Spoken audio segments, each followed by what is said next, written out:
Okay, let's kneel for prayer.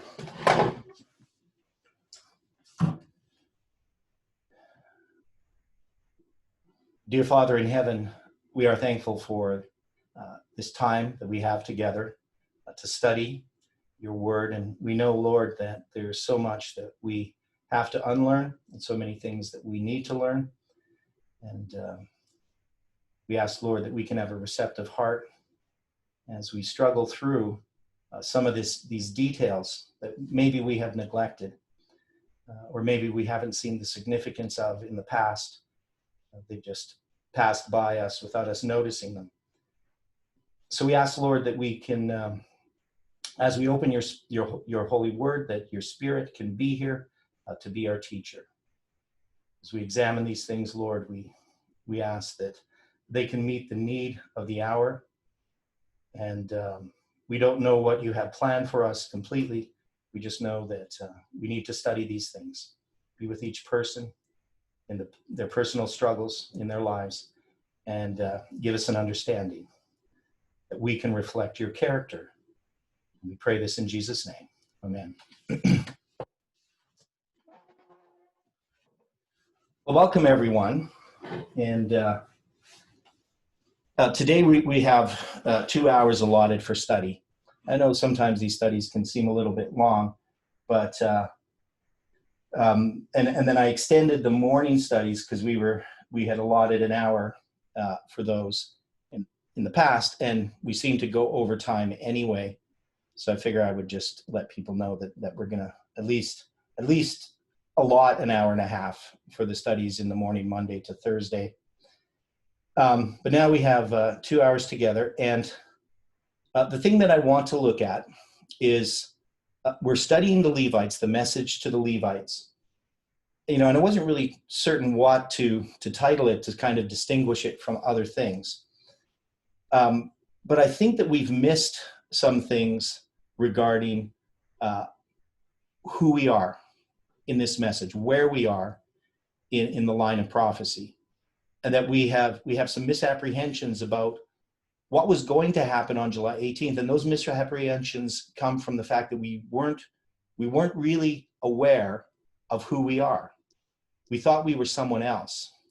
And this line that we're in, this experience that we're in, is a typical line. And it's called the line of the priests. And I've shown other places that in this line of the priests, that we're typified by Ezekiel and by Samuel Snow. And specifically, not, Samuel Snow's letters would parallel or be connected to Ezekiel. And, this is something that sort of has not been noticed. I have presented it, but if you go back to the first time I presented July 18th, 2020, at the School of the Prophets, in that presentation, I did this, and I've shown people this, but I'm just going to draw it again, that we had this July 18th, 2020 date, and it was the 10th day of the 5th month. And that's because I had derived this symbol from the book of Ezekiel. And then when I put this line here, I decided to count 391.5 days back. And when I did that, I came to this date, June 22nd. Now we know that in 1844, July 18th was Samuel Snow's 4th letter. And this is his 3rd letter. Of course, they're not 391.5 days apart in 1844, because that would be a year or so, a year and a bit. But if we looked at it here and we counted from June 22nd, you would have 26 days between these two letters. Now, this is the writing of his 3rd letter and the publication of his 4th. But what we then noticed is that if we put November 9th up here, and we put October 13th up here, where we had that 391.5, and we had this structure of June 9th, June 15th, July, I always put it down here for some reason. I think it's just because of space. August 11th. This is the prediction of Daniel about the 126 days. This is the 120 days that I looked at that parallels the kings of Saul, David, and Solomon, and the 391 years of the kings of Judah. And then we also could have August 11th, Julian. So I'm going to put this is a Julian date, August 11th, Julian. And then we look at Samuel Snow's letters. This would line up with February 16th. This would line up with the first publication of his letter that's written here on February 22nd. This would line up with April 3rd, which is the second publication of that letter. August 11th would line up with April 19th, 1844. And then this one here would line up with May 2nd. And the only difference here in spacing is some of this is ordinal and some is cardinal, which it might be confusing to some people. But basically, this is the template of Samuel Snow's letters was experienced in 2018, going to 2019. And on that top line, there's 126 days you're missing after November. What is it?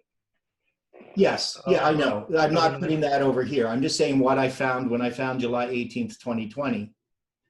I drew this on the board. I'd had this up here and I put July 18th, 2020 underneath it. And then I drew this like this. And this was when we saw that there was a chiasm in Samuel Snow's letters that we had not noticed before. And this was the thing that profoundly affected Jeff when he saw this. And this is before I had July 18th, a Gregorian date. So this is the Julian date. When I first presented this, we saw that this was connected to Samuel Snow's letters. The reason I'm mentioning this is that if we're going to understand our mission, we need to know who we are and what history represents us. And we can see that this is Ezekiel, right?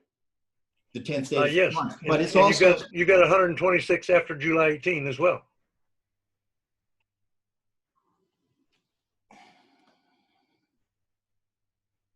I don't know what you mean. I have 126. It takes it to December 5, 2020. Yeah. Okay. But I'm not going to go where you've gone, because one is this is also a Julian date, so it doesn't bring you to December 5. But anyway, let's leave that. I'm trying to make a point. And the point that I'm making is who we are. And if we understand who we are, that we are Samuel Snow, and that Samuel Snow is Ezekiel, then we can understand that Samuel Snow is not the Millerites. Because Samuel Snow is a special group that gives a message to the Millerites. And then we need to know who the Millerites are representing in our line. And because we haven't understood that, it's misled us as what we are to expect. And this is why I want to go through this study about the Levites, because it is connected to us, because it's the people that we have to give the message to, which is the Seventh-day Adventists. And, you know, we've done some study on this a little bit, but I don't know if it's sunk in what this means, because maybe it's a little bit too metaphoric. You know, when we talk about a line being typical, or we talk about the line of the priests as a typical line, and even who are the priests, you know, do we distinguish FFA from this movement, or is FFA this movement? Is this movement represented by FFA? And I would argue that this movement is represented by FFA in some sense, but also in some sense different. So that creates a confusion again. So this is the idea that we need to clarify, and we're going to be able to clarify this as we go through our study on the Levites. Now, let's turn to the scriptures, and where I want to start is actually in Genesis, and I should always remember which chapter it is. So it's chapter, and yeah, so it should be, yeah, chapter 49 of Genesis. And so I'm going to put this up on the screen for us all to look at. Hopefully that's big enough for everybody to read and that it's clear. Um, Now, this is when Jacob blesses his sons. Now, we have dealt with this in our study of biblical chronology, that when we talk about the patriarchs, we're not always sure, most people aren't always sure what we mean by that. And the patriarchs refer to 22 generations of, of, um, from Adam. There's 11 generations to the flood, and then there's a further 11 generations that comes to Jacob. Jacob is the last patriarch. Now, some people might use a different definition, but I use that definition because that appears to be the definition in the Bible. Even though, you could loosely associate other people with it. But the point is that there's a characteristic that the first 22 generations have, that from then on, the generations of the line of Christ does not have. And from the beginning, the eldest son is the firstborn son. He gets the blessing, and this blessing includes the fact that he's the priest of the family. He also gets a double portion, and as well, he is the king or the leader of the family, so he gets the kingship. What happens in the story of Jacob when he blesses his sons is he divides these gifts, let's say, that come from the blessing of the firstborn, and he divides it among his 12 sons. Now, and there's so much when it comes to studying these 12 sons of Jacob and these blessings. Some Adventist writers in the past, like Haskell, deals with it. And I believe it's in his book, The Cross and Its Shadow, but it could be the one actually that he writes on Revelation, the Sierra Patmos. I'm not sure which book it's in. I just know it's in one of his books. And he talks about the characteristics of these 12 tribes. And before I was a Seventh-day Adventist, I was actually mildly following Herbert W. Armstrong. And Herbert W. Armstrong, when he was alive, he was in charge of a church called the Worldwide Church of God. And they believed in British Israelism. That is, they believed that the tribe of Dan and all these different tribes had been scattered and represented actual peoples, and many of them peoples in Britain. And Dan would have been the people in Ireland. And it was very speculative and obviously easy to disprove that it was false. But I was a young man. I was 18, and I was interested in this type of stuff, studying the Bible. And so for a short while, I considered it until I really started looking into it and saw that there was no basis for it. But anyway, in understanding this, one is we know that these 12 tribes in our history are not the literal 12 tribes of Israel. When you talk about the sealing of the 144,000, these are not literally representing these groups of people. So we're going to look at this. We're going to jump over to Revelation and look at the 12 tribes there and see some of the differences. And then we're going to look at the blessings here as well as we go through this. And then what we're going to do is we're going to look at the Israelites after they come out of Egypt. And we're going to look at the Levites and how their role as priests is going to be allotted them and how it relates to Israel. And some people may not fully understand why I'm doing this, why we're going through this study here at this time. And I don't know if I even fully understand it. So, you're in the same boat as I am.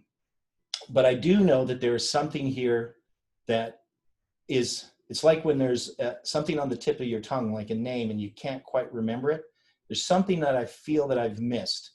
And so I'm hoping that as we go through this, that we can see this. Also in Acts 27, I was extremely impressed back on November 9th regarding this book, because I know that Tess had presented Acts 27, and I could follow what she said, but it seemed to me that there was something wrong with what she was saying. And I couldn't quite put my finger on it. And then when Jeff sent me this paper, I realized that there was something more there than we had seen. And for some reason, I feel that we need to go back there. It definitely won't hurt to understand it.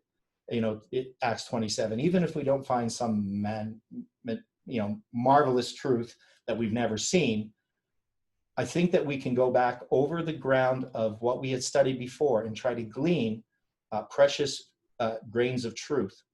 And I believe that we will see something that will actually help us in our experience right now. I could be wrong, but I don't think that we're going to lose anything by this study. And what I want to look at is, because we did use Acts 27 to show that we were that Nashville was the target, and I think we need to examine that. I think that we were correct in our application of Acts 27, but then we say, well, nothing happened on July 18th, so how could we have been correct? And I think it's actually figuring out what we were correct about and why we were incorrect as well.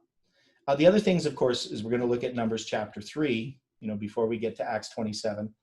And this is really, for the most part, a study on on Numbers 23 today, and the rest of the time is devoted to the different sections of Acts 27. So Numbers 3 is going to give us the basis really for the number 273. But it's going to show us some more things. And some of these things I've already brought out. So some of it's going to be a bit of review, but some of you may not be as familiar with it. So here we have Jacob blessing his sons. And normally if we were in a group together, I'd have other people read some of this. But, we can just follow along. And Jacob called unto his sons and said, gather yourselves together, that I may tell you that which shall befall you in the last days. And so we can see here that this is about the last days. And we could just say the future, this is what's going to befall them in the future. But we know that what happened to literal Israel is a type of what happens to spiritual Israel. And all these things that were written aforetime were written as examples, which is typos in Greek. So these are types. So gather yourselves together and hear, ye sons of Jacob, and hearken unto Israel, your father. Reuben, thou art my firstborn, my might, and the beginning of my strength, the excellency of dignity, and the excellency of power. Now, here, Reuben is the firstborn, and the characteristics that are brought out here have to do with the characteristics of the firstborn. The firstborn, in a sense, typifies Christ. The beginning of my strength, the excellence of dignity, the excellency of power. And that's sort of the aspiration that God would have for the firstborn. But when we look at his character as it was manifested in his life, unstable as water, thou shalt not excel. Because thou wentest up to thy father's bed, thou defiledst thou it. He went up to my couch. So here, and we know that story, which I don't want to go through, but with Reuben, we have this ideal, and then we have the reality. And that reality is because of sin, right? Reuben is not, as the firstborn, and we understand that the firstborn, if we really want to go back, maybe I should even go back, and we should all be familiar with this concept, but there might be other people watching. So if we go back to chapter 3 of Genesis, so we go to chapter 3 of Genesis, and we go to verse 15.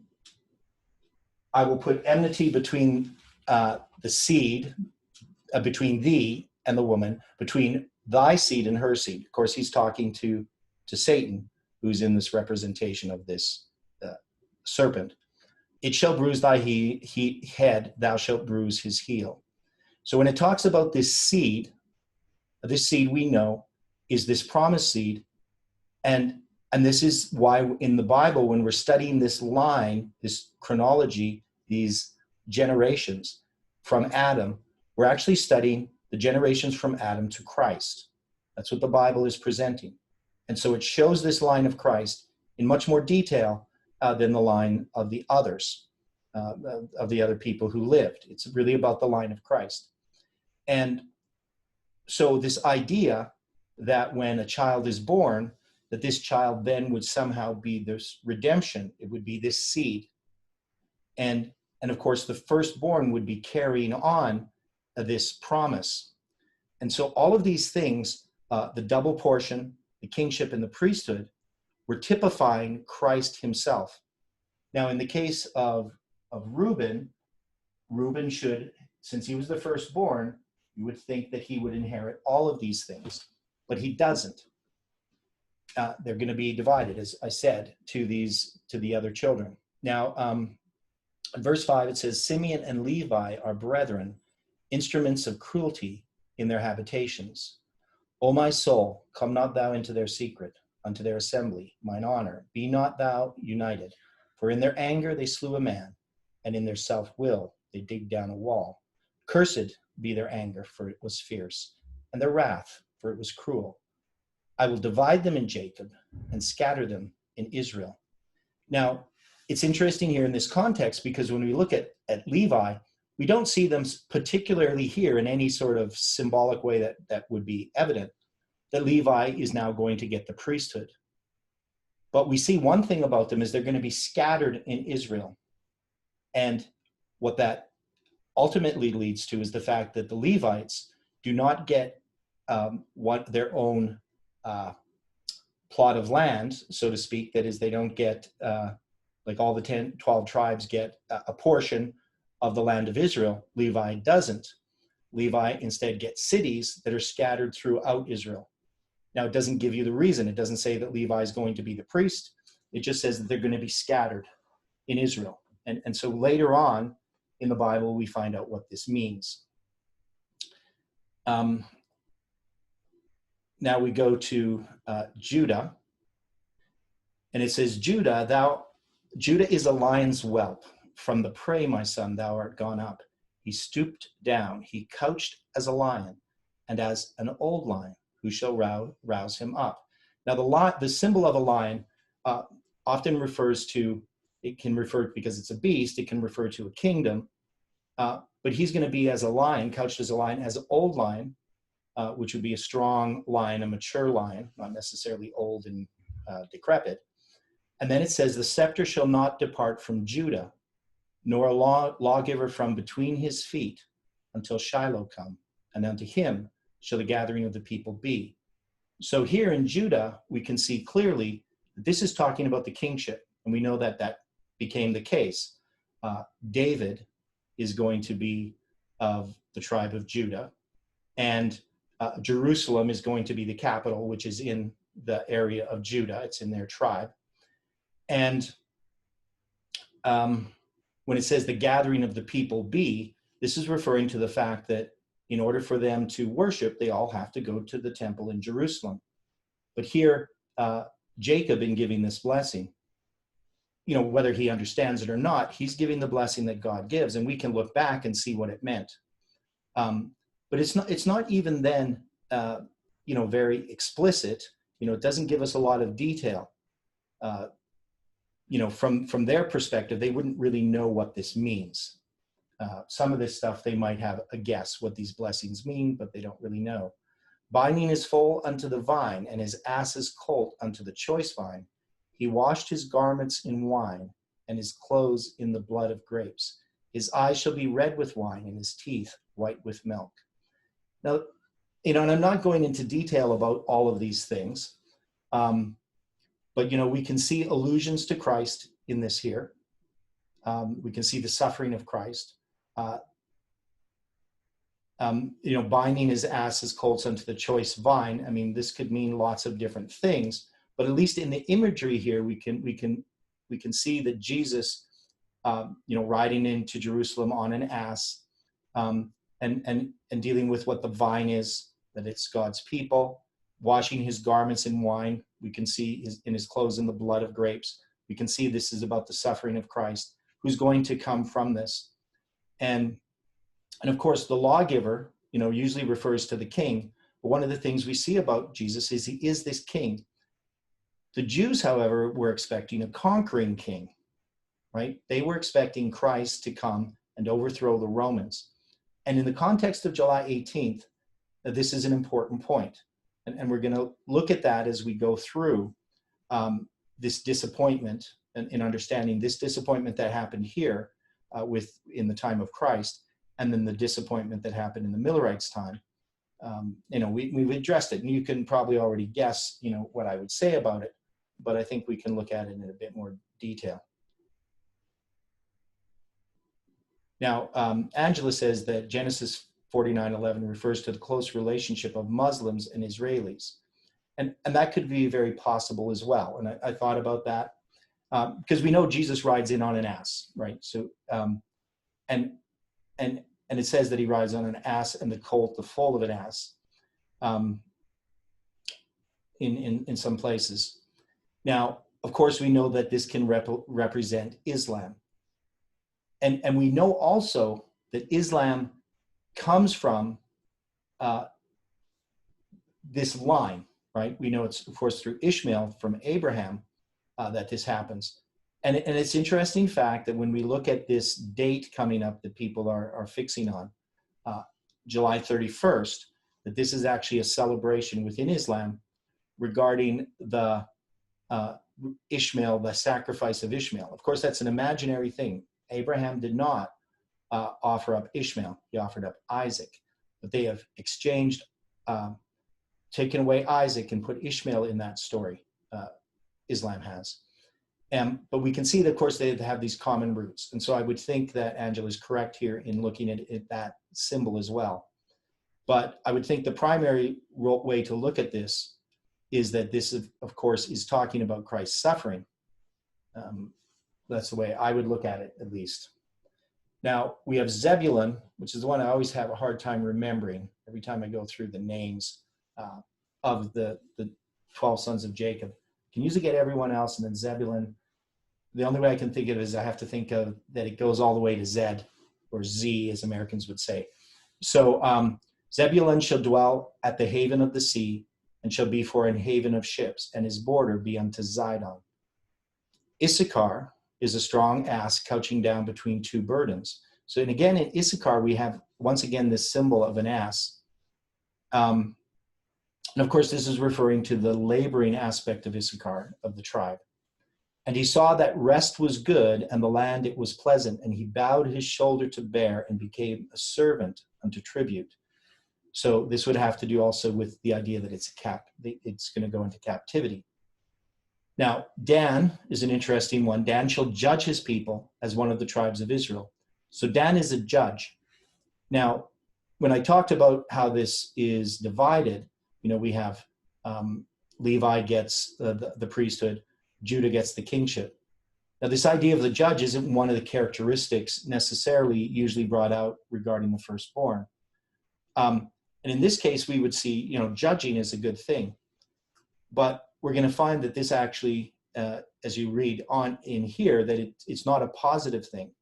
Dan shall be a serpent by the way, an adder in the path that biteth the horse's heels, so that his rider shall fall backward. Dan is not a good judge, he's a critic. He's a backbiter, right? That's, we can see this here. He bites the horse's heels so that the rider shall fall backward. And so he causes people to stumble, and that's not a good thing. We're going to see why it's not a good thing. And then he says, I have waited for thy salvation, O Lord. And I'm not sure why that's put in there right after Dan, but it is.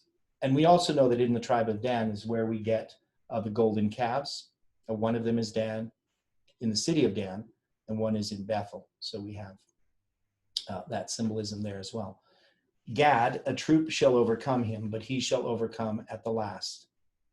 And out of Asher his bread shall be fat, and he shall yield royal dainties. So we got Gad, we got Asher. Naphtali is a hind let loose. He giveth goodly words. So these last ones here aren't major things. I'm not sure what they would mean, particularly. It's not really a study about all of these. But then we get to Joseph. Joseph is a fruitful bough, even a fruitful bough by a well, whose branches run over the wall. The archers have sorely grieved him and shot at him and hated him. And we know that the archers are a symbol of Islam as well. So I'm not sure what that means here in this context, whether that we would apply it here. But his bow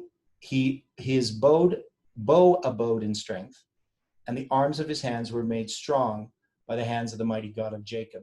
From thence is the shepherd, the stone of Israel. Even by the God of thy father, who shall help thee, and by the Almighty, who shall bless thee with blessings of heaven above, blessings of the deep that lieth under, blessings of the breast and of the womb.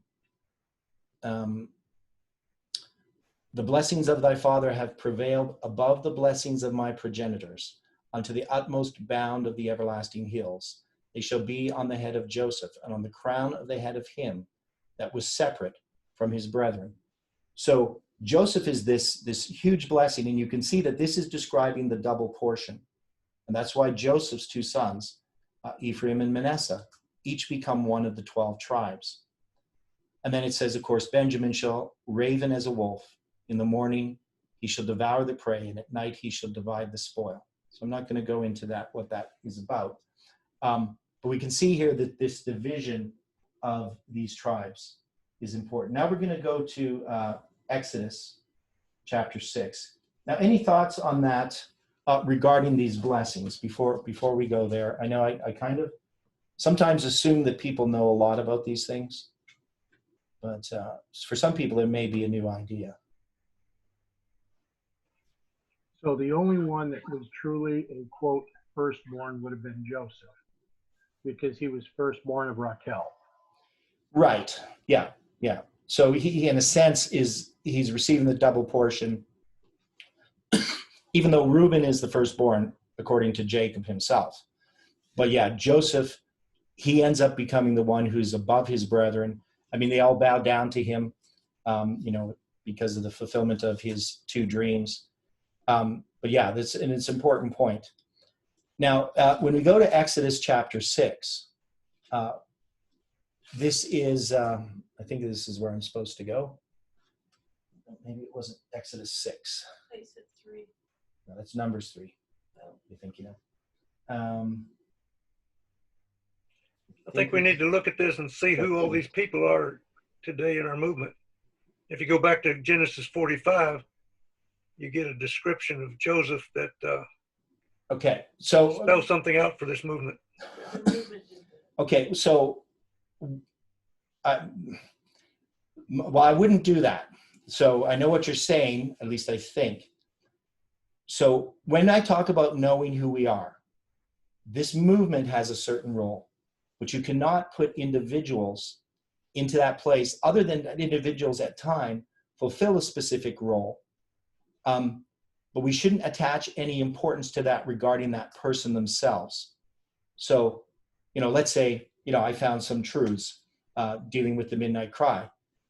Some people might have been inclined to say, oh, maybe he's represents this person. But that doesn't really make any sense to me, because it's very clear that this movement is Ezekiel and snow. You can't have somebody, let's say, in this example, be Ezekiel or snow. You have this movement being Ezekiel and snow. And just because an individual may serve a functional role, it doesn't lock him into that. It doesn't make him special in any way, other than, that all of us under God's sight are valuable. And this has been a mistake that has been made in this movement, to take individuals and somehow say that individuals are things in the Bible are typifying that actual person. And that person is not being typified as an individual. This movement is now taking that role. And that's as far as we can go. Now, so it Have is you identified Pharaoh? Okay, well, I don't want to go in that direction right now, Chuck. I don't want to go in that direction. I don't think we can do it in the way that you're trying to do. But anyway, we can do it in a symbolic sense at certain times, but we have to distinguish that, let's say, for instance, we know Trump has a role in Bible prophecy, and he can be typified by Xerxes, right? But that's a much different case, because he's the president of the United States. The United States is in Bible prophecy. Anybody could have taken that role that Trump has. Trump happens to be the person who did it. And we are not, as individuals, leaders of nations or things like that. So we wouldn't be involved in that way. So to take people in our movement and then to try to attach to them something like which I just attached to Trump, that would be a big mistake. So in chapter 6, starting in verse 14, it's going to go through some of it's going to go through these genealogies of Moses and Aaron. So it's not going to go through everything, the whole history of this genealogy. Now we know that when they came out of Egypt, or when they went into Egypt, there was, let's say, 70 people, it depends how you count it, of that household that moved into Egypt. And that when they came out, there's about 2 million people. Now, some people have a real problem with that. One of the reasons why people try to have the Jews 400 years or 430 years in Egypt is they say that there's not enough time to multiply the generations to the numbers that we see at the time of the Exodus. There's 215 years. And it seems like a large number. And when we're looking at this genealogy here, we're going to draw it out on the board. We're going to see that, there's they come out in the 4th generation. So they enter into Egypt, come out in the 4th generation. So we are given 4 generations in the prophecy in Genesis chapter 15, where we are given the 400 years as well. And the 400 years, of course, isn't referring to going into Egypt. It's referring to the period of their being persecuted, which starts with Ishmael mocking Isaac, so that mocking of Isaac. So anyway, we're gonna look at this here, just trying to figure out how to go through this, because there's a lot of names. So and some people, well, people like me, names don't stick in my mind. Numbers do, but names do not. But this is the genealogy of Moses and Aaron. And so it talks about Reuben, it talks about Simeon, and the names in verse 16. And these are the names of the sons of Levi according to their generations: Gershon, Kohath, and Merari. So I'm going to be switching back and forth between the whiteboard here and trying to show this. So up here you have Levi, and he's going to have 3 sons, Merari,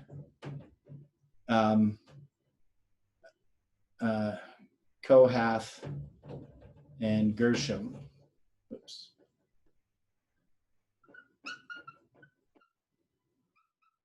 Gershom and Gershon, and there. So these are his 3 sons, and it's going to tell us about how long they all lived, or not all of them, but some of them. And you'll see this, that when you go through, they're going to go through these different sons. And so we had, and they list them in different orders. So Gershon, Kohath, and Merari. So I could have written them in that order. I wrote them the way I did. And it says that Levi lived 137 years. So Levi lives to be 137. Now, if we put this on a line, and we go back here, when they entered into Egypt, we know that Joseph was 39 years old when they entered into Egypt. So this is Canaan. This is Egypt. And Joseph here is, I'll write this bigger. Joseph is 39. And the question is, how old is Levi? And he would have been about 6 years older than Joseph, at least, maybe, or at the most, maybe a bit less. But I'm just going to put here that Levi is 46 or 45. There we go. So he's 45 years old when they enter Egypt. Now, this is, of course, this period of time when there was 2 years and there was 5 years left in the famine here. So you're going to take that 7 years of famine and divide it up. And then they're going to be in Egypt for 215 years. Oh, pardon me, shouldn't do it this way, 215. And we know that they entered into Egypt, or they left Egypt, pardon me, in 1533. And if you were going to find out what year they entered Egypt, you would just add 215 years to this, which would give you 1748 BC. So that's the year that they entered into Egypt, if I did that correctly.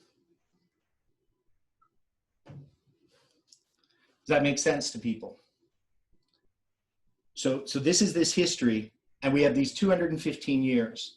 Now, some people want to have, and we did this before, but so I'm not going to do it in detail, but some people want to have this to be a period of 400 years, some a period of 430 years. But we're given all these people and how long they lived. So I'm just going to erase part of this again. So I just need some more space up here. I'm going to do it this way. Gershon, Merari, and Kohath. Okay, so we got these sons of Levi. Now, the most important one here is Kohath, because Kohath is going to have a son named Amram. And we know that Levi lived to be 137 years old. And as we go on and reread this, and it says that Kohath lived 133 years.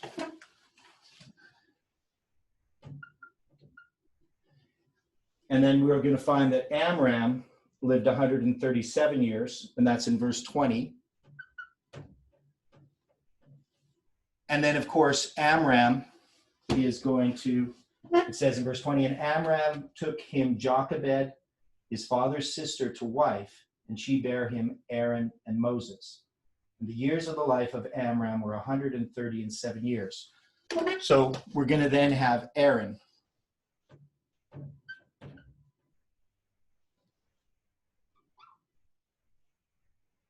And I'm spelling that wrong. I know there's two A's in it, but that A goes there. So we have Aaron. Now, Aaron lives to be, anybody know, because Moses lived to be 120 years. What's that? 123. Right. So he lived to be 123 years old. And the day that he died, it's just before they crossed into the promised land. I can't remember exactly the details of that. But one of the things we'll know is that when they left Egypt, Aaron would have been 43 years old. No, 83, yes. 83 years old, thanks. And so that means the time that you could have here between Levi and Aaron, you would have to take Levi. So what we would do is we take 137 plus 133 plus 137 plus 83, right? So this would be the number of years that we could add up. And I need my other pen. It's in my bag, I think. I just need a different marker here. This one's dying. Thank you, dear. And so, if we add these up, this is actually pretty easy to do because that adds up to 20. And this adds up to 19. And that adds up to 490, right? So if we just looked at this period of time here, we're taking this 83 years of Aaron. And we would assume here that in this case, we would have this would mean that you would have to have your son in the last year that you lived, which of course is not realistic. But then we also have to subtract 45 from this, and then you would get 445. So a person can argue that somehow you could fit these generations into this history if you had 430 years. Of course, this is unrealistic. As you can see, it wouldn't really work based upon how old people are when they have children and so forth. So if we though attach to this, roughly 40 years or so for each generation, you could fit easily the 215 years in there. So, I'm not going to belabor this point too much, but it's just something I wanted to refer to. And we know that this is 215 years. It's not 400 years or 430. Now, the thing that's interesting when you go through this genealogy here is that it's just going to show us the genealogy of Levi. Now, of course, the genealogy of Christ is important, but we're not given the ages of Christ, Christ's direct line. We're given the ages of the lines of Levi. So this is an important point in understanding what this history is about, because this history is going to be about, as you get here, this is going to be setting up, as you go through this, the tribe of Levi and the priesthood. It's a change in dispensation that's occurring. There's a partial change that exists here when Jacob dies, when he blesses his sons. And there's also a change of dispensation that occurs here when Israel is set up. So and this is set up, this change of dispensation here is set up back in this history.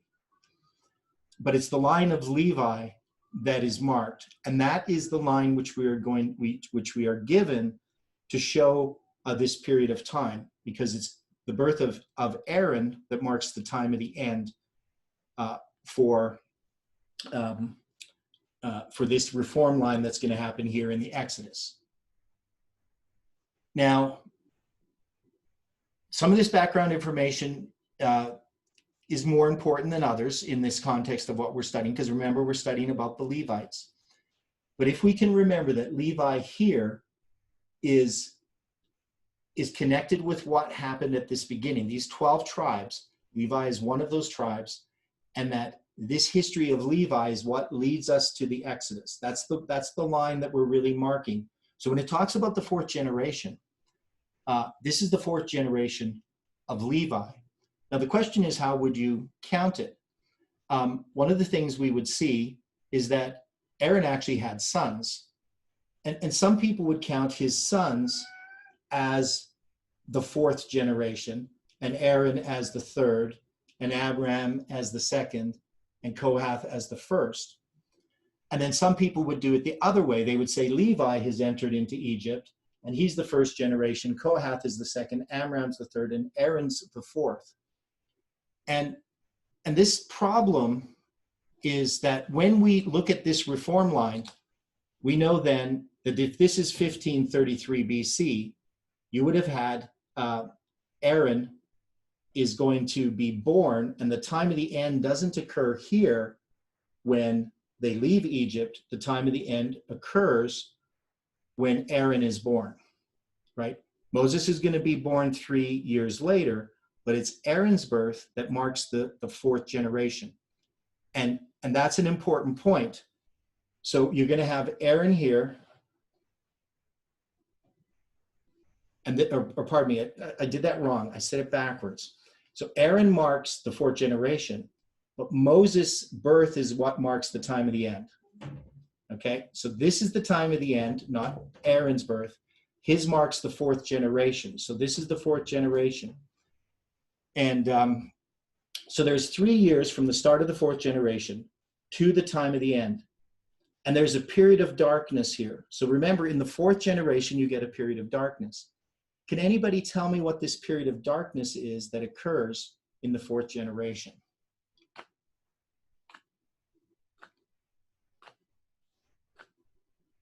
They lose the Sabbath. Okay, and why do they lose it? Well, they're making more bricks without straw and so forth, or Okay. Yeah. Okay. Well, that's maybe later on, but Well, Yeah, so it's just slavery. I think that's, yeah, there is a slavery that goes on here. Okay, so that's, I think, where we would need to put it. Now, there's also something else that is happening in this history. It doesn't affect Aaron, but it does affect Moses. What is it that happens in this history that doesn't affect Aaron, but does affect Moses? Moses kills a man. No, just in this history here, around the time that Aaron and Moses are born. So Aaron's born. That's when Pharaoh declared that all the male Jewish kids should be slain at birth. Okay, so Aaron did not experience that, did he? Right, Aaron didn't experience that. No. He never had to be hidden. So that means from the birth of Aaron, between the birth of Aaron and the birth of Moses, came this decree from Pharaoh to kill all the firstborn males. Right, so Aaron had missed that. But he starts the beginning of that. That would be the Sunday law here, right? No, because this is the time of the end.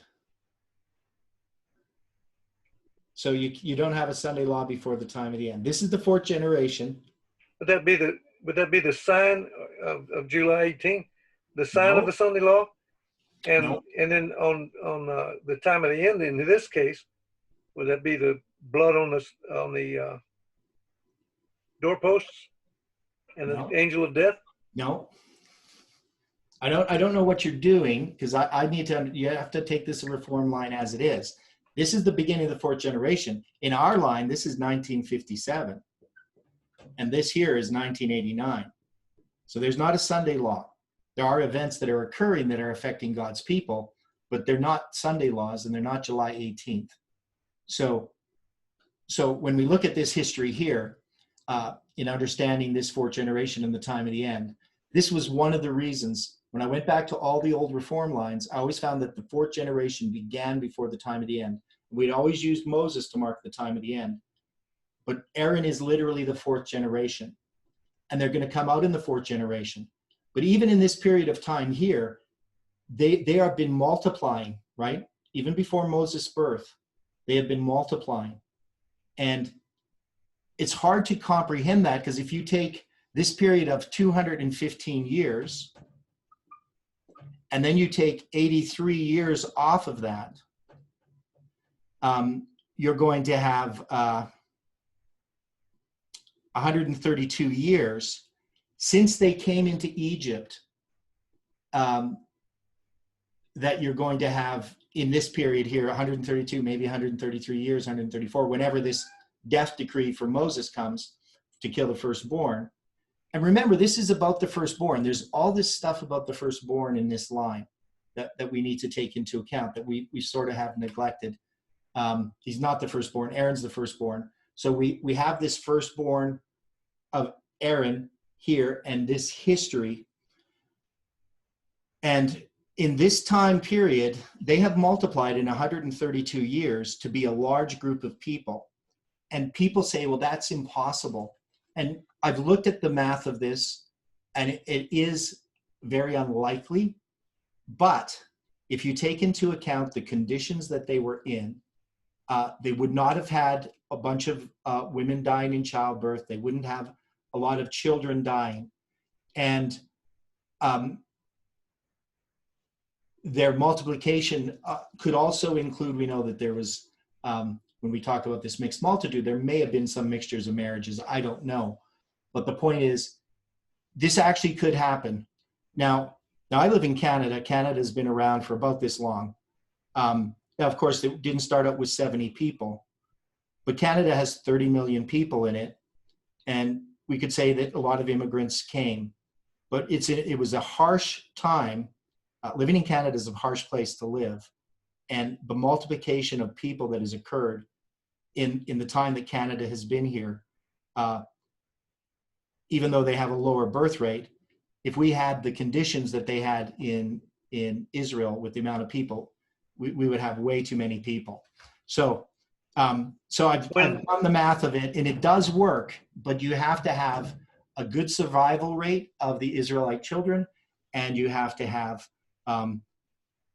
people having a lot of children. Pharaoh speaks to this when he talks about the midwives. and his women telling them, hey, these girls just push them out like there's no, Right. no tomorrow.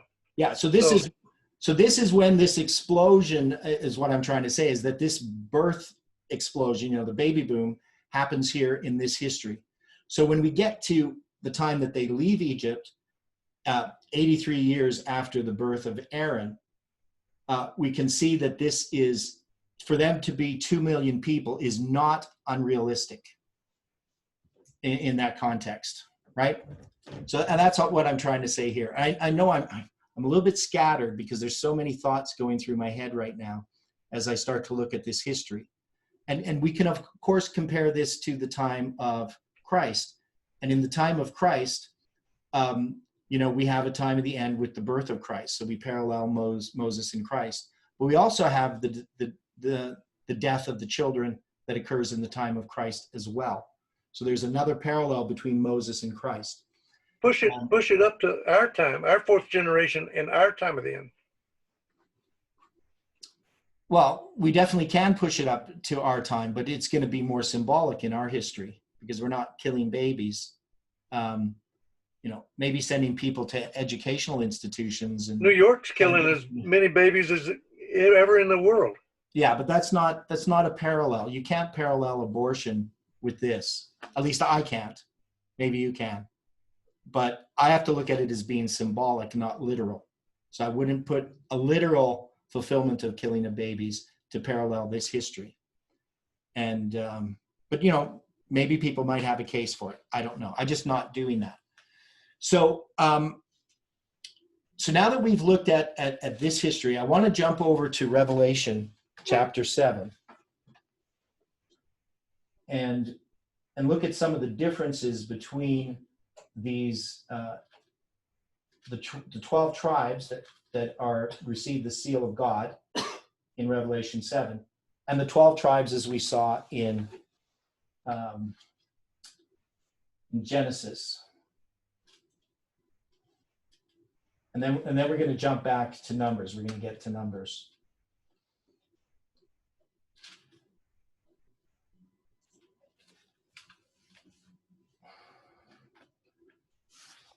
So Revelation 7, and after these things, I saw 4 angels standing on the 4 corners of the earth, holding the 4 winds of the earth, that the wind should not blow on the earth, nor the sea, nor on the sea, nor on any tree. And I saw another angel ascending from the east, having the seal of the living God, and he cried with a loud voice to the 4 angels, to whom it was given to hurt the earth and the sea, saying, hurt not the earth, neither the sea, nor the trees, till we have sealed the servants of our God in their foreheads. Now, we can look at this, and when we look at Revelation 9 and we talk about these Islam, we can see that there's some similarities here to the imagery that's being used, hurting not, which Islam is not supposed to hurt, these plants and all these things, and also the symbol of the East as well.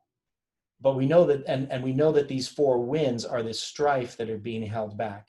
And this would include the strife that occurs with Islam, but also with other powers, because God's people are going to need to be sealed. And so there's this holding back that occurs in order before God's people are sealed with the seal of God. Now, where I want to focus on here has to do with the numbering of these tribes. Now I heard the number of them which were sealed, and there were sealed 144,000 of all the tribes of the children of Israel. Of the tribe of Judah were sealed 12,000. So we know each tribe is going to be sealed. Now, if we go through this list, I ask the question to people, which tribe is missing and which tribe is replacing them? So here we're going to have Judah, Reuben, Gad, Asher, Naphtali, Manasseh. So Manasseh is one of the tribes. Simeon, Levi, Issachar, Zebulun, Joseph, and Benjamin. So the question is, which tribe is missing and which tribe replaces it? Well, there's Dan, and Ephraim isn't mentioned, but you can maybe put Ephraim with Joseph. Okay, so. And that kind of connects with the 2 golden calves. One in Dan, one in Bethel, because Bethel was in Ephraim. Okay. Yes. So we know that Dan isn't there. And Dan was a backbiter. And so those people that are backbiters actually end up being on the side of Satan. And so symbolically, they're not being included. So one thing we can say is this is not the literal 12 tribes of Israel. We can clearly see that this is not the same tribes that are listed in Genesis 49. So we notice Dan is not here. But then the question of who replaces it. So Stephen is saying that it's, you were saying which one replaced it? You were saying it was Manasseh? Yes, I would say Manasseh. Okay. Okay, anybody else with an observation about this? Which tribe is replacing it?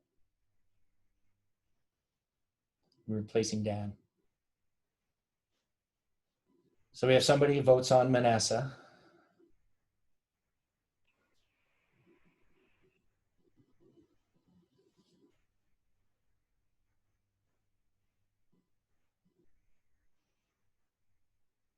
Okay, I see that Chuck was trying to talk, but I didn't hear anything he said.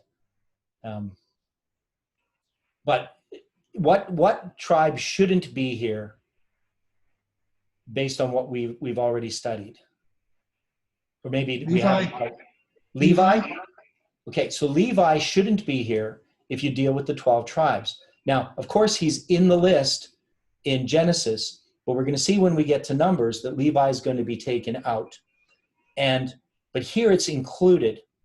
Now, I would argue that the one that's replacing Dan is actually Levi. And we can also see here that we have Joseph is just Ephraim. Manasseh is one of the tribes. So Manasseh and Ephraim are represented here. Joseph, and we know that from Ezekiel, when we go to Ezekiel chapter 37, I believe.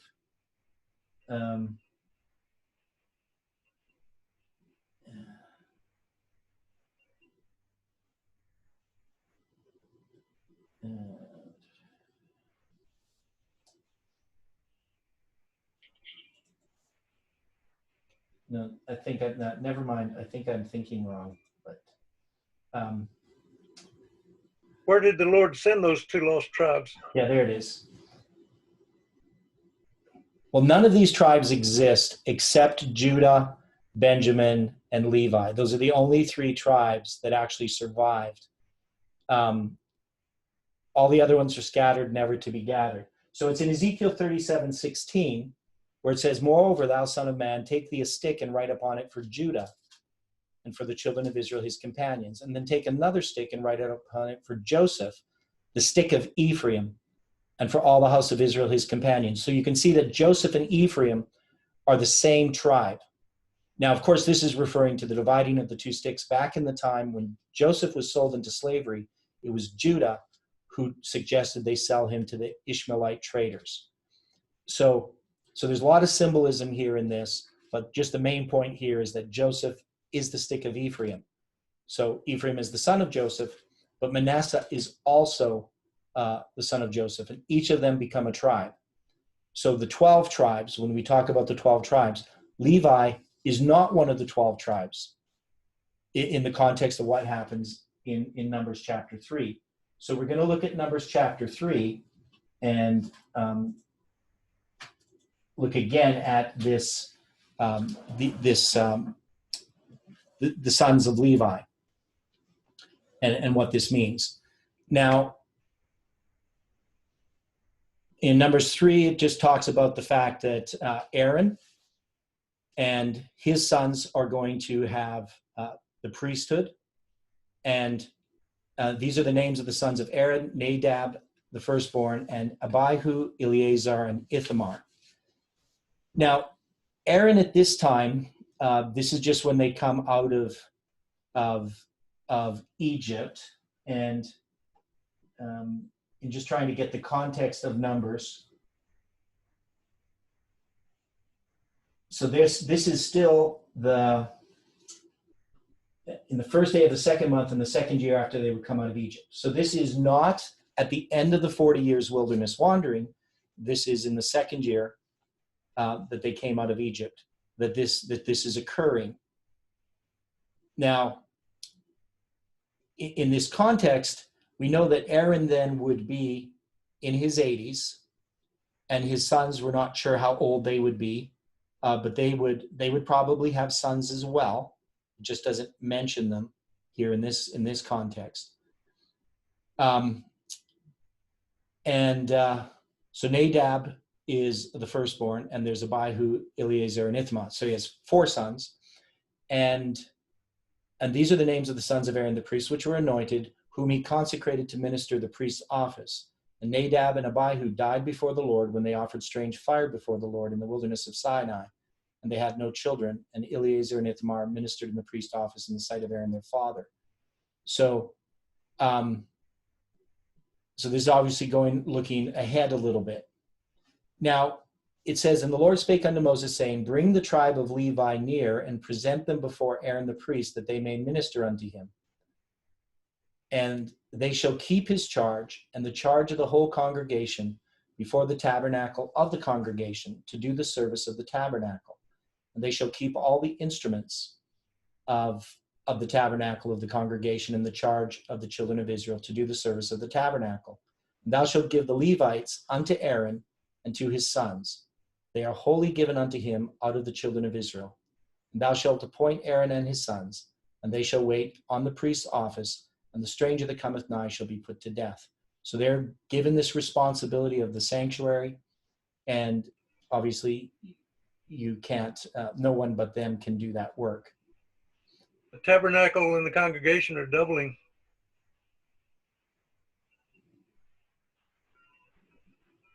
Okay. I don't quite see that. I mean, it's another sentence. But anyway, and behold, I have taken the Levites from among the children of Israel, instead of the firstborn that openeth the matrix among the children of Israel. Therefore, the Levites shall be mine. So we can see here that the Levites are going to be taken out of among the children of Israel. And God says, because all the firstborn are mine, for on the day that I smote all the firstborn in the land of Egypt, I hallowed unto me all the firstborn of Israel, both man and beast. Mine they shall be. I am the Lord. So the firstborn are his, but the Levites are going to be taken out. Instead of God taking the firstborn and taking them out, because, I mean, in a sense, they're his, so the firstborn could have been the ones that served in the temple. But God says, no, I'm going to take the tribe of Levi to fulfill that role. And in doing that, we still have the land of Israel divided into 12 tribes, but there's really 13 tribes. The Levites are scattered among Israel, just as Jacob had prophesied when he blessed Levi. So in verse 14, it says, the Lord spake unto Moses in the wilderness of Sinai, saying, number the children of Levi after their fathers by their families, every male from a month old and upward shalt thou number them.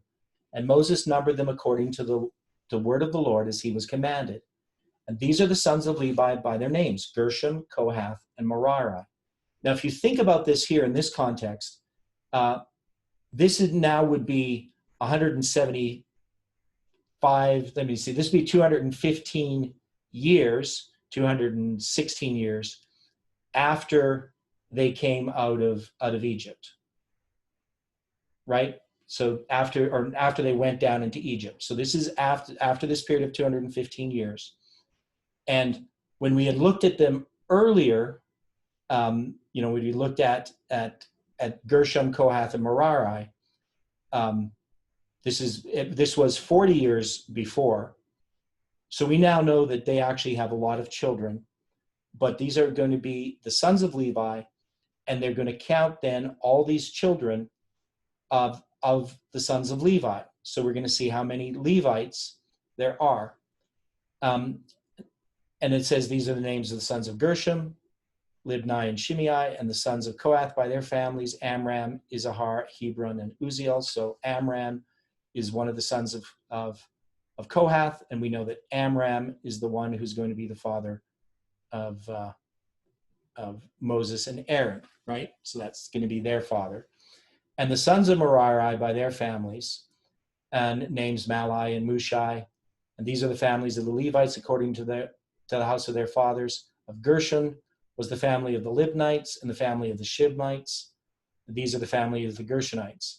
And those that were numbered of them according to the number of all the males from a month old and upward, even those that were numbered of them were 7,500. So when we look at Gershon, it's 7,500. Children of a month old and upward, males of a month old and upward. And the family of the Gershonites shall pitch between the tabernacle and the westward, and the chief of the house of the father of the Gershonites shall be Eliasaph of the house of Lael. So we can see obviously these tribes have grown. And the charge of the sons of Gershon in the tabernacle of the congregation shall be the tabernacle and the tent, and the covering thereof, and the hanging of the door of the tabernacle of the congregation. And then we get to Kohath in verse 27, was the family of the Amorites and the family of the Issacharites, named after these different people, the different tribes. In the number of all the males from a month old and upward were 8,600 keeping charge of the sanctuary. So here we're going to have 8,600. I'm just going to erase this.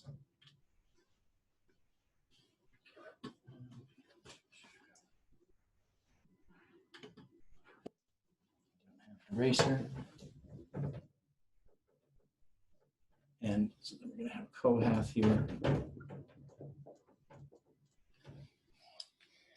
And did I do that right? I think I did it wrong. Yeah, it was Kohath that was 8,600. And then we're going to deal with Merari.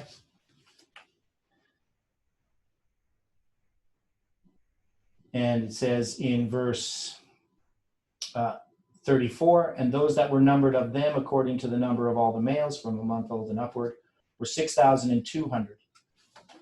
So now if you add these together, you get 22,300. I added that correctly, 14. Is that right? No. 8, 16, 14, 21. Yeah. 22,300. Now, then what they're going to do is they're going to number the firstborn. So this is in verse 40. And the Lord said unto Moses, number all the firstborn of the males of the children of Israel from a month old and upward, and take the number of their names. So we have now 12 other tribes that they're going to number the number of the firstborn. So all the firstborn, not just all the children, all the males, which in the tribe of Levi, it was all of the males, but now they're only going to number the firstborn of all these other tribes. And thou shalt take the Levites for me, I am the Lord, instead of the firstborn among the children of Israel, and the cattle of the Levites, instead of all the firstlings among the cattle of the children of Israel. And Moses numbered, as the Lord commanded him, all the firstborn among the children of Israel, and all the firstborn males by the number of names, from a month old and upward, of those that were numbered of them, were 22,313. So you're going to get this number, 22,273. So that's 3 score, which is 60 and 13. So this number here is going to be used in a calculation. But this number here, we're going to see that this doesn't fit with what's going to be said next. And the Lord spake unto Moses, and I know you didn't see that, so I'm just going to quickly switch here, and then I'll share back again. So you can see here, these are the numbers. I wrote them down. These are the numbers of the first of all the children of Levi, of these different tribes, of a month old and upward. You get 22,300, and then 22,273 of all the firstborn of Israel. So sorry that I was writing without you being able to see the screen. Now it says, and Moses numbered as the Lord commanded him all the firstborn among the children of Israel, and we got that number, 2,203 score and 13, 22,203 score and 13. Now it says, take the Levites instead of all the firstborn among the children of Israel, and the cattle of the Levites instead of the cattle, and the Levites shall be mine. I am the Lord. And those that are to be redeemed of the 203 score and 13 of the firstborn of the children of Israel, which are more than the Levites. Now, if we take this count that we have here, we can see it actually looks like there's more Levites, 22,300, than the number of the firstborn of the children of Israel, which are 22,273. And the way that most people try to resolve this is they say that there's a typo, that somehow people weren't very bright in those days to notice that the number didn't match. And so we have no record of any other documents that have a different reading. So it's kind of ridiculous to me.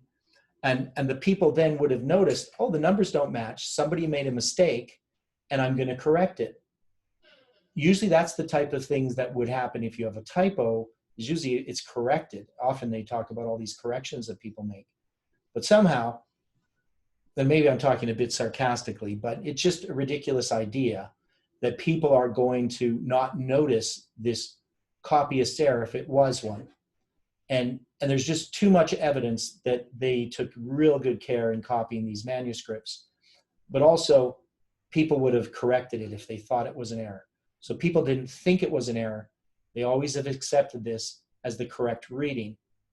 Now, so just to go back to the whiteboard so we can look at this.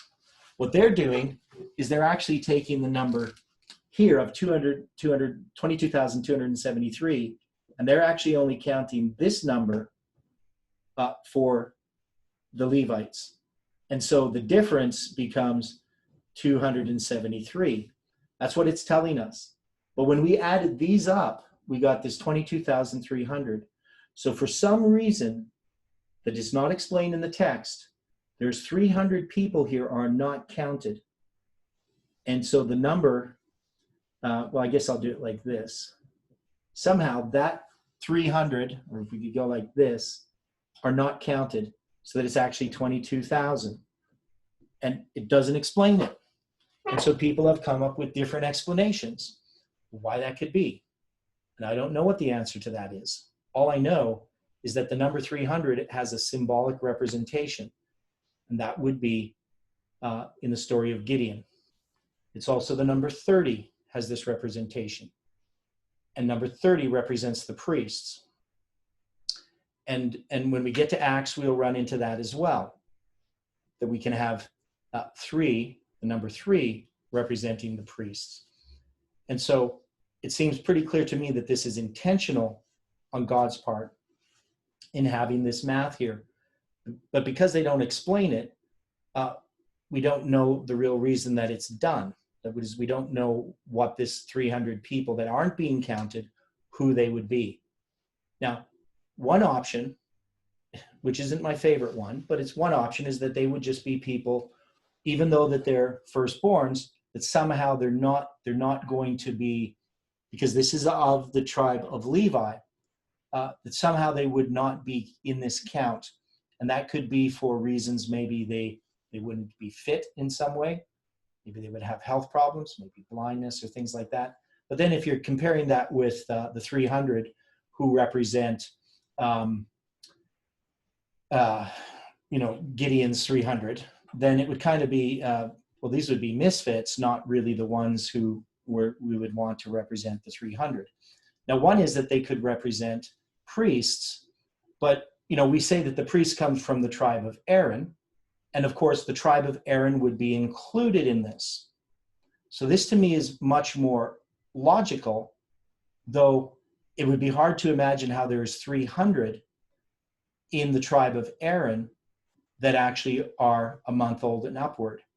But that would be my choice, even though I can't quite see it here. But Aaron at this time is,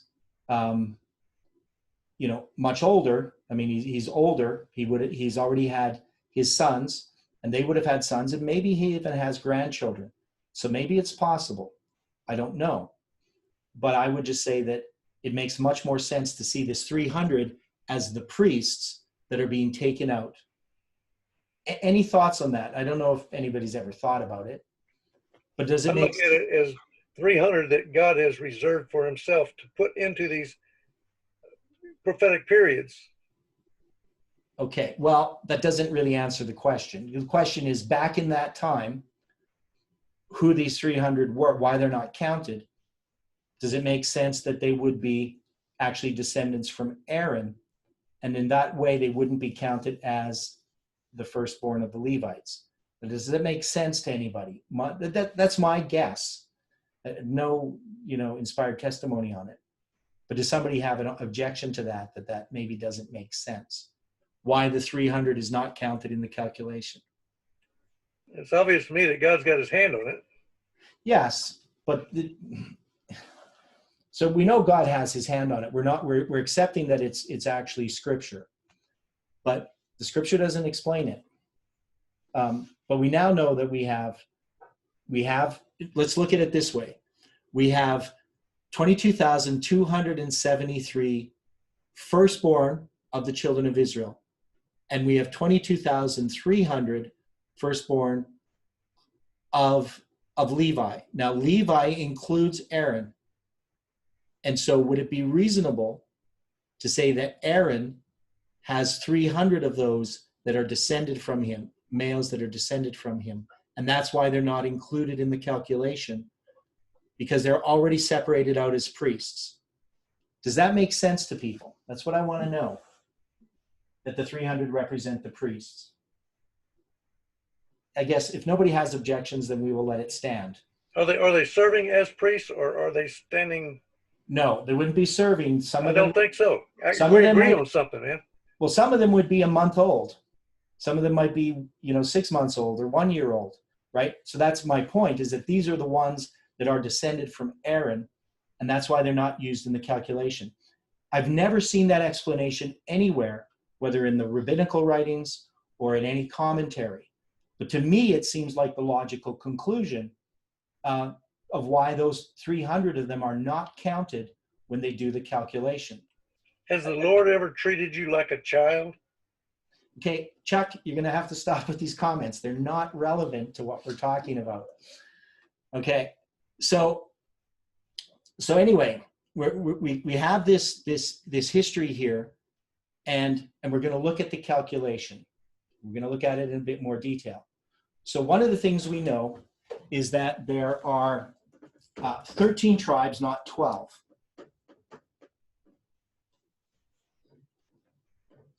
And that's something that just most people never think about, because it always talks about the 12 tribes. But Israel, the land of Israel, is divided up into 12 tribes. And Levi has cities amongst all those 12 tribes. And the reason for this, of course, is to have the priests have an influence upon all the land of Israel. Now, of course, once the divided kingdom occurred, this did create a problem, and we're not sure all the details of what happened regarding some of these Levitical cities. But it seems like the Levites, some of them may have gone over into false worship. So, but there's sort of an indication that they weren't involved in the worship of Dan and Bethel. So whether they just stayed in their cities, but I would think, and you can read about that in the Bible. So it does say to some degree that they weren't involved. So the Levites seem to be loyal to the sanctuary in Jerusalem. So even though they were in these northern cities, they still were serving in the temple in Jerusalem. And that's what it seems like, but I'm not certain. I don't have a lot of, thus says the Lord's on that, just hints of this. So we're going to look at these, anyway, at this calculation.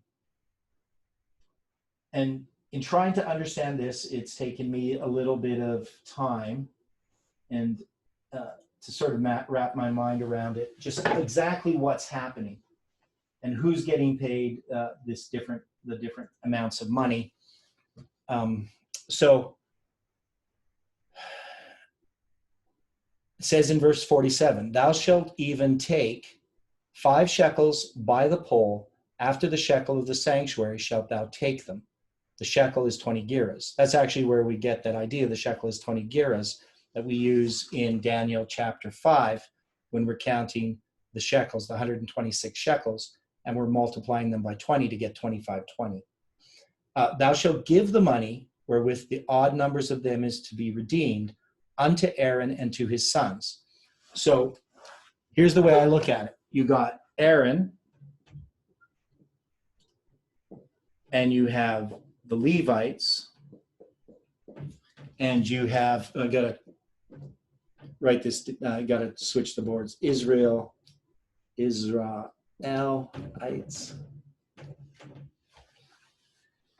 So I'll switch this back. So you have these 3 groups that are being talked about. So when the Israelites, this is going to be their firstborn. And so we have 22,273. And then of the Levites, we're going to have this 22,000 of the firstborn, because we took that 300 out, even though it was there in the calculation. It's not in this calculation. So they say the difference, the amount that has to be redeemed, that's going to be given to Aaron. So this money is going to be given to Aaron and his sons from this difference of 273. And it's going to be times 5 shekels. And so when you multiply this together, you get to 1,365 shekels. So this is the amount of shekels that has to be paid to Aaron. And the question is, why? I still have a hard time getting my mind around this. So the Israelites have these 273, that they have more than the Levites. Now, these have to be redeemed. That is, they have to be, in my mind, they would have to be purchased, but the purchase money is going to go to Aaron. Does anybody have an explanation why Aaron gets this money, Aaron and his sons? Maybe there's something I don't fully understand, but anybody have ideas? I know maybe nobody does, but maybe somebody has a good explanation. That would be nice. If you multiply that by the Gira, you end up what, 273,000? Yeah, but that's not answering the question. The question is, why is this money, these shekels, given to Aaron? That's the question I want people to answer. Well, he's the high priest, so he's representing God. Okay, he's the high priest representing God. And the people, yeah, and the firstborn, would there not normally be like they have to sort of give something when the firstborn's gone, like there's like a sacrifice made or something, like yeah, when the firstborn is happening. mm-hmm. So is it not type of like a type of sacrifice for that firstborn, like an offering, a thanks offering or something? Right. Yeah. Okay. So as Aaron being the high priest, the money's going to go to him. Now, remember that God is taking the Levites from among, from among the 12 tribes, right? Or the 13 tribes in this case. So he's subtracting them out. And the symbol that is being used here is 273, because that's the number that the firstborn, so this is the firstborn have, and if we think about it, what the Levites are replacing the firstborn, but the Levites are short, right? They're short, even though we had 300. Those were taken out because those are actually the sons of Aaron, right? So I'm going to put this over here. We have 300. We'll just say that that's Aaron's part of the Levites.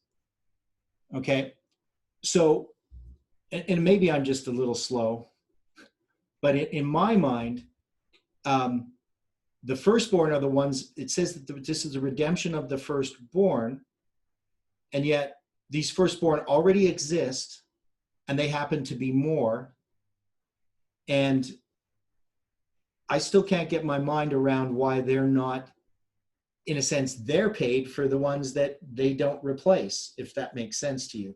Because I would think of it as an exchange, just from, a business transaction, that I have to buy something, and let's say it's, those things, each of those things cost $1, and I have $2,200, and I have to buy these, and I'm short 273, and so I would owe then something to pay for that, but I would owe it to them. But in this case, this number that's over is actually going to be paid to Aaron. And that doesn't make sense to me. So I know maybe I'm slow, but I understand what you're saying, that Aaron's the high priest and he then represents God, but it just doesn't make sense as a transaction why the 273 is redeemed. That's all I'm saying. I think we have to ask God the question, or ask God, what are you doing with these kids? Perfectly healthy kids. Okay, so Chuck, you're going to have to stop because you're not following this train of thought. You're not actually helping us. And I don't know if this is an important question or not. All I'm saying is that when it comes to just me looking at this, just from my human perspective, I don't see the logic of why this money goes to Aaron and it doesn't go to the Israelites, because the Levites can't. But maybe I'm looking at this backwards. Maybe this is the Israelites need to pay this to Aaron, right? And so, one is, where's the money coming from? The money appears to be coming from here, or is it coming from the Levites? And that's the other question I don't have an answer to. Where does the shekels come from? So let's read this passage again. I know I'm belaboring a point that just we skip over, but sometimes there's something there that we need to see, right? So it says, verse 46, for those that are to be redeemed of the 213, the 273, of the firstborn of children of Israel, which are more than the Levites, thou shalt take 5 shekels apiece by the poll. Now the question is, this is by the poll, by the count, of the 273 difference. So is it the Levites who are then having to pay this? After the shekel of the sanctuary thou shalt take them, and thou shalt give the money wherewith the odd number of them is redeemed unto Aaron and his sons. And Moses took the redemption money of them that were over and above them that were redeemed by the Levites. Of the firstborn of the children of Israel took he the money. So does it say he took it from here, the firstborn of the children of Israel, that he took the money? And that's what I think it's saying, right? So he's taking it from these people and paying it to Aaron, right? So yeah. So my understanding is that the firstborn would have been like the priests, the future priests of the family, and so the Levites are taking their place, and so they fulfill 22,000 of them, and so there's an amount left over, and so that their 5 shekels for each is then, in a sense, paying for that son to be excused from that their priestly role has been given to Aaron. Okay, so that makes sense to me then. So what he's saying is that they have this responsibility to be a priest because these are the firstborn, and so but the fact that they don't have enough to redeem the Levites, then they have to pay that money to Aaron because Aaron is taking over that role, and that makes sense. So the question, of course, where the money comes from specifically, we know it comes now from here, so we figure that out. It comes from the firstborn of the Israelites. Now, of course, there's 22,273 of them, and 273 are the number that's the difference. But who's actually paying this? Obviously, I don't know if they picked 273 firstborn and said, you have to pay that, or if they just took this money from all of the Israelites to make up that amount, right, of the firstborn. So the firstborn, the 22,273 firstborn, had to pay an amount of money based upon dividing it amongst themselves so that it would add up to 13,000 or 1,365 shekels. Does that make sense to people? I think that would be more fair. Okay. Rather than just choosing 273 people saying, you pay, you know? Yes.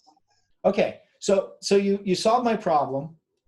I'm happy with that because I think that makes sense. And that's what they're doing. So this redemption, which I've read over dozens of times, and it couldn't make sense out of it. Okay, so now we have this situation where we can see that the firstborn of the Israelites are being replaced by this group of people. But some of that money, some of the firstborn of the Israelites who are being replaced, this money is going to go to Aaron, to the priests. So we have the priests and the Levites. But here we have this group of people that was the firstborn of the Israelites that now is no longer serving this role.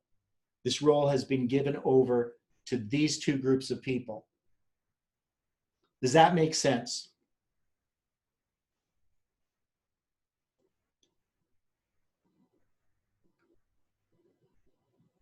Yes.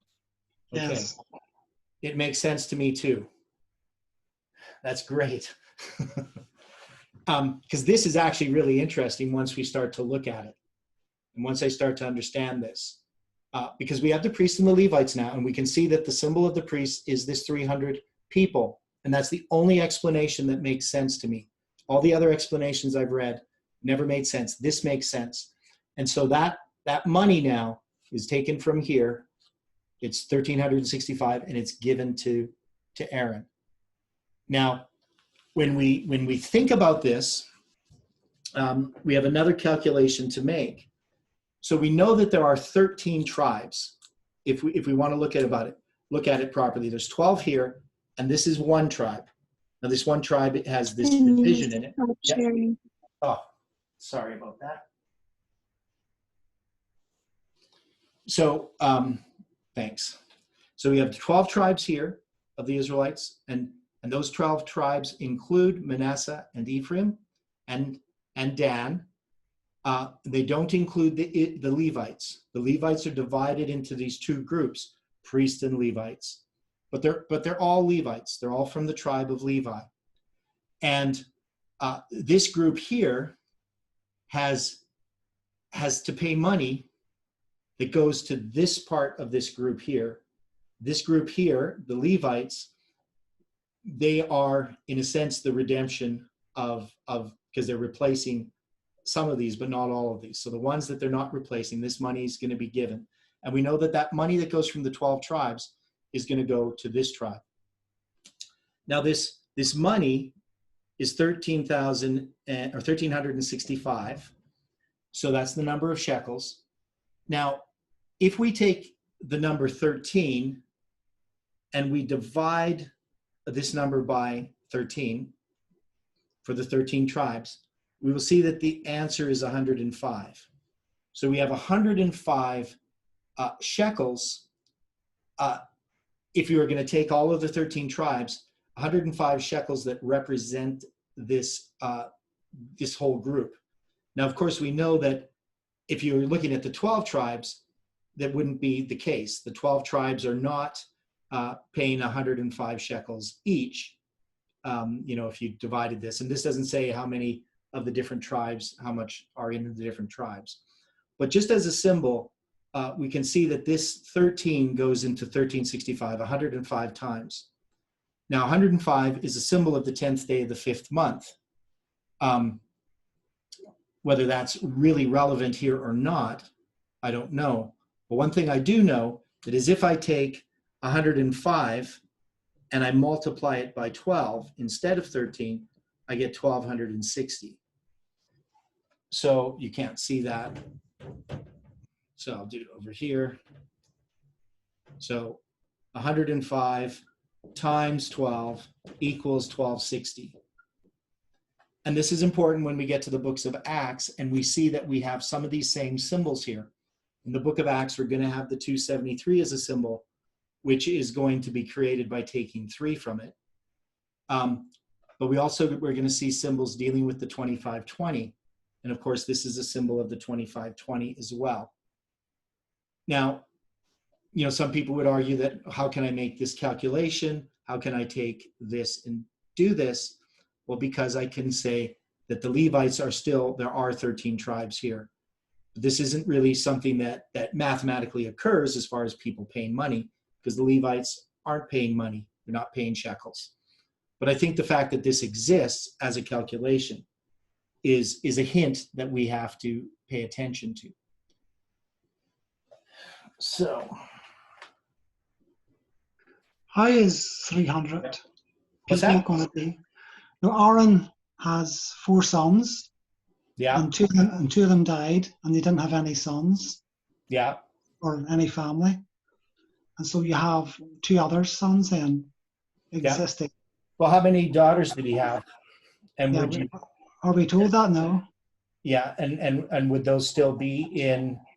That's what we're not told. So I think that there are details that are left out, because if you look at the numbers here, and that's part of the problem when you look at these numbers and you look at the names that they gave us, and you say, well, how could you have 2 million Israelites? Like, even when you look at this, it becomes a problem. It's not something that's an easy problem to solve.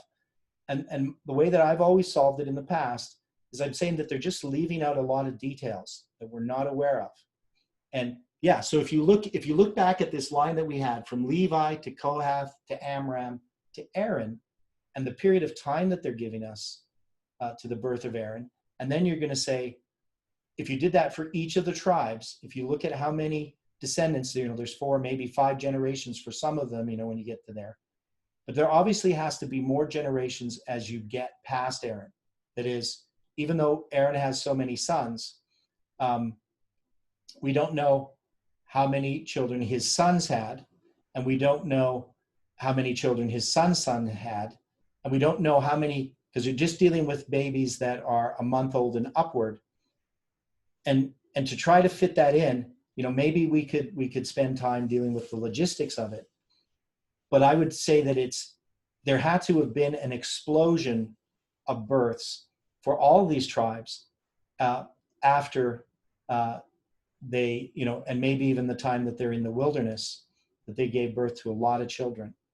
But the thing is, when they came out of Israel, they already had a large amount. And then we know all those people died in the wilderness, that were a certain age. So, I don't have the answer to that question. But all I know is that's the number that's given to us. And every other explanation that I looked at doesn't make sense, makes less sense than the idea that this is somehow the descendants of Aaron. And it could be that some of them are women that are having children that are directly descendants of Aaron, but that aren't really counted in that. So Aaron might have had daughters, and somehow their daughters are marrying into that same family, that same tribe. And so that would increase the number. Because if you're just looking at the men here and not looking at the women and not knowing how the marriages line up, you have no way of knowing how many people there are. And if we just looked at the men as the number of children that were born, obviously it doesn't represent at all the number of people. And so we just don't know how many women, and you could argue that the number of women is equal to the number of men. But it probably could even be more than the number of men. And if we don't know what was happening as far as marriages are concerned, whether men are having many wives. And one of the reasons that would occur in these histories is that men who were dying in battle or in other ways would mean women have to be taken care of. And if there isn't enough men so that each man, or that they can have just one woman, these women would then have to be cared for in some way. And so often they would be taken as wives. But you also have servants and all kinds of things that occur. in these. So I don't know. I don't have the answer to it, but I think the answer is there. That if you look We have a indication that the people on the other side of Jordan were terrified by what they saw. Yeah, but my point is that, to say that there's 300 descendants of Aaron, that's Stephen's point, is it's hard to imagine based upon at least where we're placing this. We're placing this before the wilderness wandering, or at the beginning of the wilderness wandering. They've just come out of Egypt. Aaron would be 86 years old. He's had 4 sons. 2 of them are going to die without children. And so basically he has 2 sons, and somewhere in that span of those 2 sons are going to end up being 300 at this time, before they even go into the wilderness, of the sons of Aaron. And so he's just saying, well, that just doesn't really make sense. I mean, how do we do the math? But I'm saying that the math is difficult in this whole history to begin with. That's one of the reasons why people try to push the period of time larger. They just say it doesn't fit. When you try to calculate, well, how many sons would they have had and how many daughters, and you try to do the math, it doesn't fit for the numbers that we have here. And so people have argued that we must have a longer period of time. But I just don't have the answer to that, other than we know that they don't fit with the way that we've tried to figure out the calculations. But there is a way that they must fit, because God's word is true. And this number, whether, the other arguments are that, all different kinds, like it's people who are, it's not just the sons of Aaron, maybe it's other people who aren't qualified to serve in the temple for whatever reason, or work as Levites. I don't know if that makes sense or not. So anyway, it's a good question that Stephen's asking. And he always likes asking those hard questions that I don't have the answer to. Yeah, the Lord came up with a good plan to slow this down. He circumcised all of them. Okay, I'm not sure how that slows it down. But anyway, Chuck, you got to stop with these comments because they're not helpful. Yeah, my wife says they're distracting. So they are. So anyway, we've gone through this Numbers chapter 3, and I just kind of want to sum this up. So the basis for the number 273, representing the Levites, that number comes from Numbers chapter 3. Now we're going to be looking at Acts 27, and we're going to break it down slowly. So just as kind of an introduction to Acts 27, we're going to see the number 273. We're going to see the number 2520. We're going to see a lot of numbers, and we're going to see names. We're going to see names of ships, names of islands, names of people, and they're all going to be significant. But we have to remember that this is about this, because in trying to, we have to anchor this back in this history. Now, when we're really thinking about this, we anchored it back in the story of Jacob blessing his sons. And we also connected it to Revelation chapter 7. And I'd like to show the connections, and I like to explain them, because sometimes I just make these leaps. But this is about the 144,000. This is about the final generation. This is about the end of the world. And we can see that there's illustrations here in Numbers chapter 3 that we have to apply to the end of the world. And we have to do it correctly. That is, we can't skip steps. We can't make assumptions. We can't just willy-nilly make applications. That there is a key that's going to be given to us to understand it. And we know that part of that key has to do with our lines. These lines were given us from God. They're reform lines. And, ideally, I should have spent a bit more time going through this reform line of the Exodus, because it is obviously connected, because it's the beginning of ancient Israel. And I usually focus on the reform line of the Babylonian captivity that starts the 2300 days. But we know the reform line in the time of Christ is the end of ancient Israel.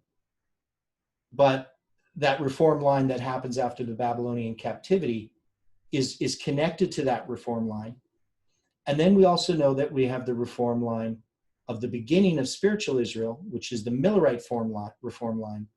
And then we have our reform line, and that's the end of spiritual Israel.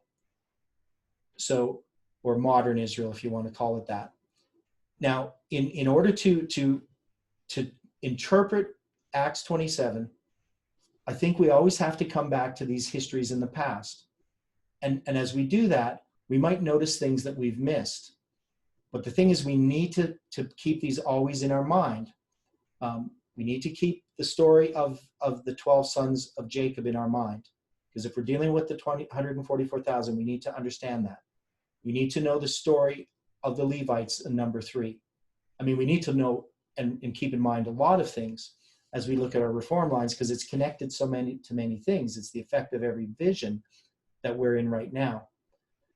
But going back to some things that I talked about at the beginning, knowing who we are, Ezekiel and Samuel Snow, that these are typifying this movement. We have to recognize that this movement is represented here by Aaron. And the Levites are the Seventh-day Adventists. We're part of the same group. Now, when I go back here to the Israelites, these are the 10 tribes. Who would they represent? So this is the priests. This is the Levites, obviously. Who is this group? Who do the 10 tribes eventually, because there's 12 tribes here, and I don't, so this would represent, of course, Judah, right, is going to be separated out with Benjamin. So this would represent, if we're going to look at this, we would often just look at this as Judah and then the northern tribes. But I'm going to just take this as a symbol of northern Israel, right? So I'm not going to include Judah in here. So who would the Israelites? Who does Israel represent in our time?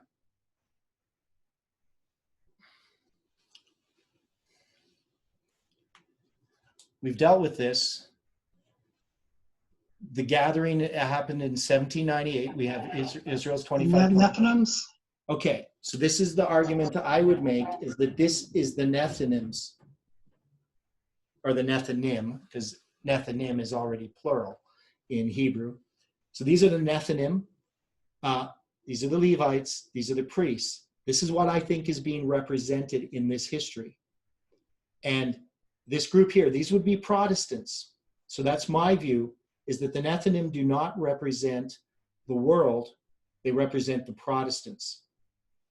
And some people might think this is a bit of a stretch, because obviously the Nethinim, they represent the people who provide material, firewood, and do a lot of the labor that the Levites and the priests don't do. That's really what the Nethinim are.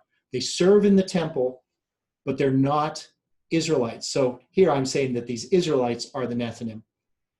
But we know that the Israelites become apostate Protestantism. And it's my view that when you look at the end of the world, that we have Seventh-day Adventists are the priests and the Levites. And that group that joins us at the Sunday law are Protestants. And that's why I would use that this symbol of Nethinim would refer to a group of people that's not connected with the sanctuary, because the Seventh-day Adventist is God's denominated people. And then when they join us, that's when the Nethinim join us. And they're the line of the Nethinims is really, if you want to call it that, I don't really have a line of the Nethinims, but it is actually when the two sticks are joined at the mark of the beast, the image of the beast is being made. And then when we're going to have the Sunday law, that's the mark of the beast, they're going to join us. That's the position that I've suggested.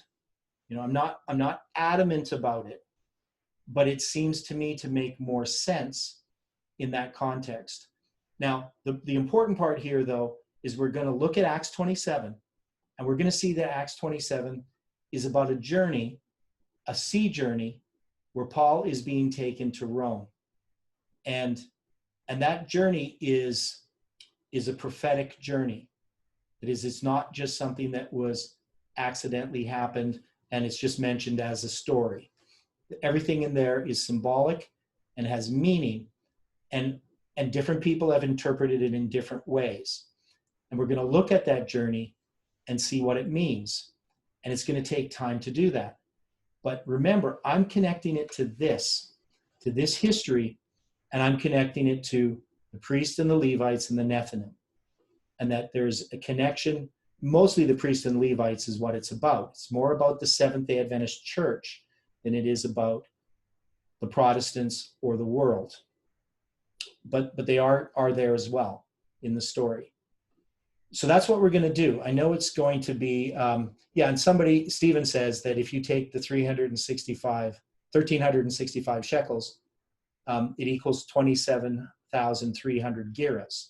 So of course, the thing that's interesting about that, and that's kind of obvious. I mean, it should be obvious to all of us, but maybe it isn't. But that if we take the number of these people and you add it up, and it's 22,300, but then you take this number here of these shekels and you multiply it by 20, you're going to get 22,300. So of course that's not accident, but that's just naturally what you would expect based upon how this math has come about. I don't know if that makes sense to people, but that's just naturally what you're going to get from this number 5.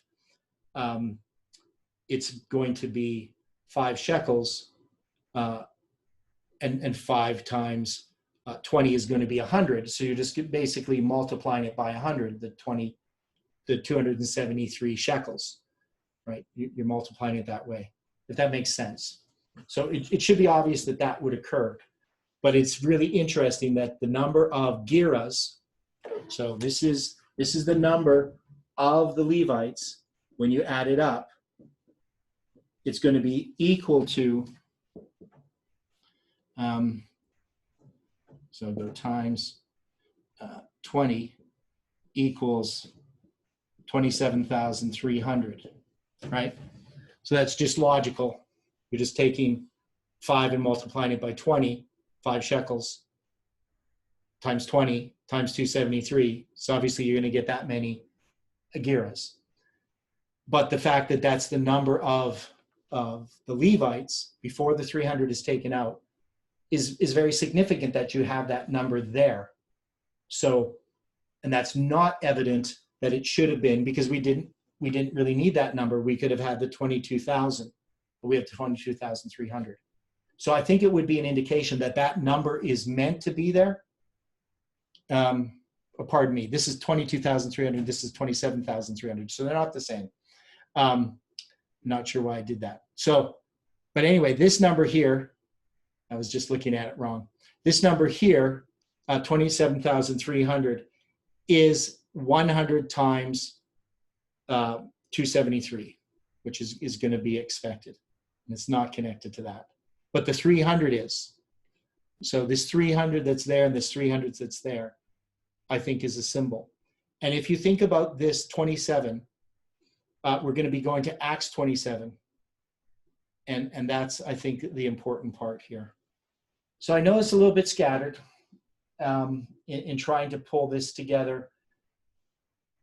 Because one is I put this study up that we're going to study this, and I never had time to actually look at any of this before I presented it. So this is just me off the top of my head or off my cuff, even though I don't have anything written on it. So 3 times 27 equals 81 represents priests and high priests. Okay, this is just a comment by Stephen, or by Angela, and then Stephen has this comment, 27,300 divided by 3 equals 9,100, indicating 273 is connected to 391,